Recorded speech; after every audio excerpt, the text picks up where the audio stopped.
अभी मैं हूँ इंडियन क्लाइमेट वॉरियर के फाउंडर मिस्टर अमरीश वर्मा जी के साथ, और काफ़ी समय से ये पर्यावरण के क्षेत्र में काम कर रहे हैं। आइए आज इनसे कुछ सवाल पूछते हैं। अमरीश जी, आपका हमारे पॉडकास्ट में स्वागत है। कैसा लग रहा है आपको? हमको बहुत अच्छा लग रहा है, क्योंकि जिस तरीके से अभी इस पार्क में हम लोग बैठे हैं, पूरे शहर के ज़्यादातर लोग इस पार्क में सुबह और शाम आते हैं, और इस पार्क में पूरी तरीके से पर्यावरण का समावेश है, और यहाँ पर शुद्ध ऑक्सीजन लेने के लिए शहर के लोग आते हैं, और हमको बहुत अच्छा महसूस हो रहा है। चूँकि मैं काफ़ी लंबे समय से देख रहा हूँ कि आप पर्यावरण के क्षेत्र में बहुत अच्छा कार्य कर रहे हैं, तो आपके दिमाग में ये कब आया कि मैं इस क्षेत्र में मैं कुछ करूँ, योगदान दूँ?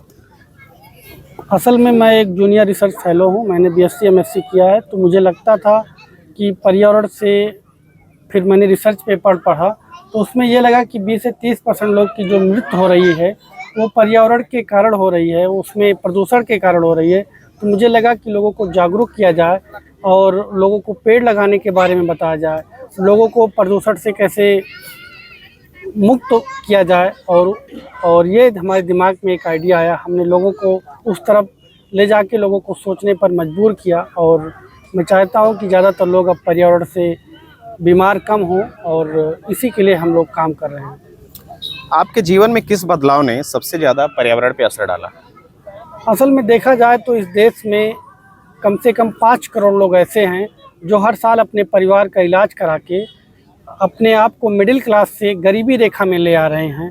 तो उसका कहीं ना कहीं कारण ये पर्यावरण ही है, ये प्रदूषण ही है।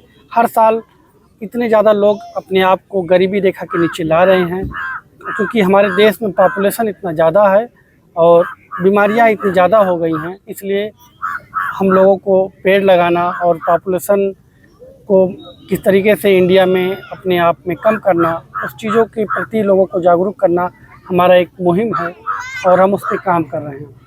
क्योंकि मेरे पास बहुत सारे सवाल हैं, तो एक मेरे पास अगला सवाल ये है कि क्या आपको लगता है भारत में क्लाइमेट चेंज की सबसे बड़ी समस्या क्या है?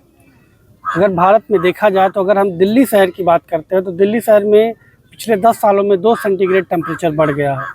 अगर लगातार हम टेम्परेचर बढ़ रहा, तो अगर हम नॉर्मल मस्तिष्क, जो हमारा ह्यूमन बीइंग का मस्तिष्क है, तो एक नॉर्मल टेम्परेचर पर ही वो काम कर सकता है। अगर हम टेम्परेचर को नॉर्मल, अगर हम धूप में खड़े होते हैं तो हमारा मस्तिष्क उतना काम नहीं करता है। जब हम छाँव में जाते हैं पेड़ों के, तभी हम पूरी तरीके से सोच पाते हैं। इसलिए टेम्परेचर और प्रदूषण को कम करना ये हमारी जिम्मेदारी है, क्योंकि हम ही को इस पृथ्वी पर रहना है। एक अगला सवाल मेरा है कि पर्यावरण को लेके सरकार क्या कदम उठा रही है? अगर पर्यावरण को लेके अगर हम उत्तर प्रदेश सरकार की बात करेंगे तो हर साल 37 करोड़ पेड़ लगवा रही है। और पर्यावरण सरकार के भरोसे आप मत छोड़िए।